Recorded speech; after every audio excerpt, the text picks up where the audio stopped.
দাঁড়িয়ে আমি আজকের অন্তর্বর্তীকালীন সরকারের কাছে সুস্পষ্টভাবে দাবি জানাতে চাই, এই শাহবাগ চত্বরকে কেন্দ্র করে এই গণজাগরণের নামে বাংলাদেশকে বিভক্ত করবার, বাংলাদেশের স্বাধীনতাকে বিপন্ন করবার চক্রান্তের বিরুদ্ধে রুখে দাঁড়িয়েছিল যে শাপলা চত্বর, সেই শাপলার শত শহীদানের আজও পর্যন্ত রক্তের কোনো প্রতিবিধান করা হয়নি।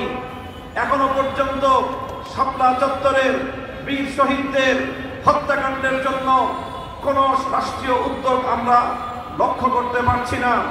আমি স্পষ্ট ভাষায় দাবি করতে চাই, একটি স্বাধীন তদন্ত কমিশন গঠনের মধ্য দিয়ে শাপলা চত্বরের সকল হত্যাকাণ্ডের জন্য স্বৈরাচারী খুনি শেখ হাসিনা সহ তার শাপলার সকল সহযোগী খুনিদেরকে অতি দ্রুত আন্তর্জাতিক অপরাধ ট্রাইব্যুনালে মামলা দায়েরের মাধ্যমে বিচার ব্যবস্থা নিশ্চিত করতে হবে।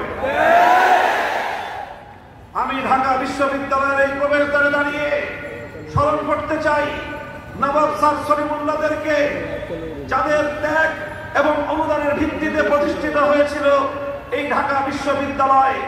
ঢাকা বিশ্ববিদ্যালয় কর্তৃপক্ষের কাছে আমাদের দাবি থাকবে, আমরা আবেদন করছি না, এখন থেকে আমরা দাবি করছি, আপনারা আমাদের দাবিগুলোকে কিভাবে মূল্যায়ন করেন আগামী দিনে সেটা আমরা পর্যালোচনা করব।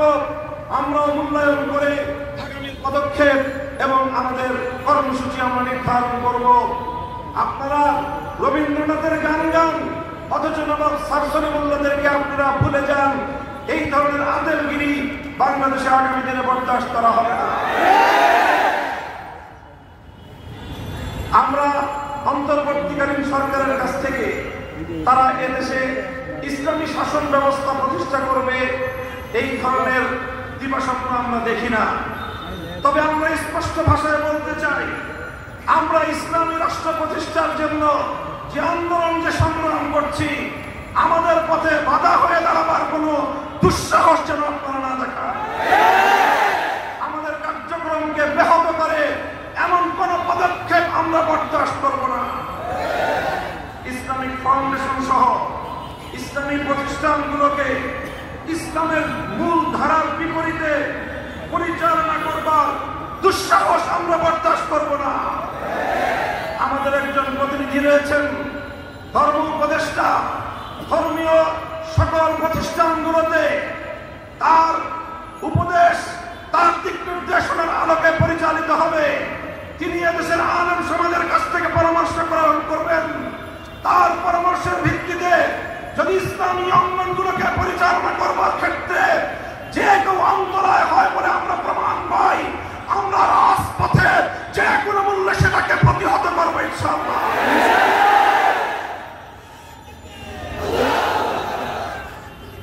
আমরা পরিষ্কার ভাষায় বলতে চাই, শিক্ষা ব্যবস্থায় ইসলামের বিরুদ্ধাচরণের অশুভ ধারা বন্ধ করতে হবে।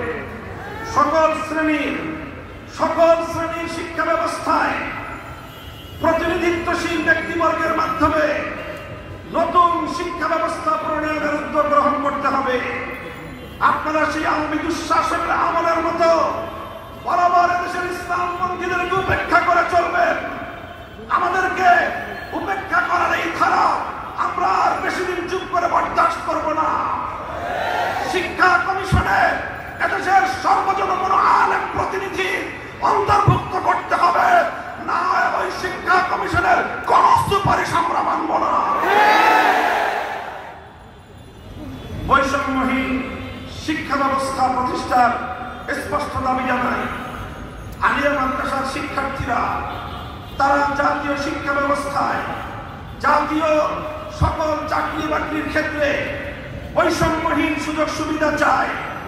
এক্ষেত্রে মেধার ভিত্তিতে সকলের জন্য সকল ব্যবস্থায় যত ধরনের বৈষম্যমূলক নীতি রয়েছে, বৈষম্যমূলক ব্যবস্থা এবং আইন রয়েছে, সেগুলোর বিলোপ করতে হবে।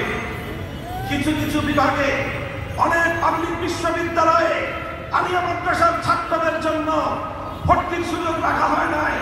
অনেক চাকরির ক্ষেত্রে বৈষম্য করা হয়। এই বৈষম্য আমরা আর কয়েকটা দিন দেখব, এরপরে আর দেখবো না, প্রতিরোধ করবো ইনশাআল্লাহ। আমাদের কওমি মাদ্রাসার ব্যাপারে আমরা তো চাকরি বাকরির কথা বলি না, তবে শুধু এতটুকু বলবো, কওমি আলেম সমাজ যেভাবে চায় সেইভাবে কওমি শিক্ষা ব্যবস্থাকে মূল্যায়ন করতে হবে। কওমি আলেম সমাজের কাছ থেকে দেশ গঠনে মেধা অনুযায়ী যথাযথভাবে রাষ্ট্রীয় সকল পর্যায়ে তাদের জন্য সেবা প্রদান করবার, কর্মসংস্থানের সুযোগ নিশ্চিত করতে হবে। সংগ্রামী সাথী ও বন্ধুগণ, উপনিবেশায়নের যে কথা আজকে আমরা বলছি, আমরা দেশটাকে কলোনি হিসেবে আর দেখতে চাই না। ব্রিটিশরা আমাদেরকে এক সময় কলোনি হিসেবে ব্যবহার করেছে। ভারত আমাদেরকে কলোনি হিসেবে ব্যবহার করবার জন্য তার সেবাদাসী শেখ হাসিনাকে বছরের পর বছর আমাদের কাঁধের উপর চাপিয়ে রাখবার অপচেষ্টা চালিয়েছে। এই অপচেষ্টার পরিণাম কি হয়েছে? ভারতকে এখান থেকে শিক্ষা গ্রহণ করবার জন্য আমি উদাত্ত আহ্বান জানাবো। আর কোনদিন যেন এই স্বাধীন বাংলাদেশে কোন সেবাদাস প্রতিষ্ঠার দুঃস্বপ্ন যেন ভারত না দেখে। অন্য সকল সাম্রাজ্যবাদী শক্তিদেরকে আমরা স্পষ্ট সতর্ক বার্তা দিয়ে দিতে চাই, বাংলাদেশ স্বাধীন হয়েছে, স্বাধীনভাবে পরিচালিত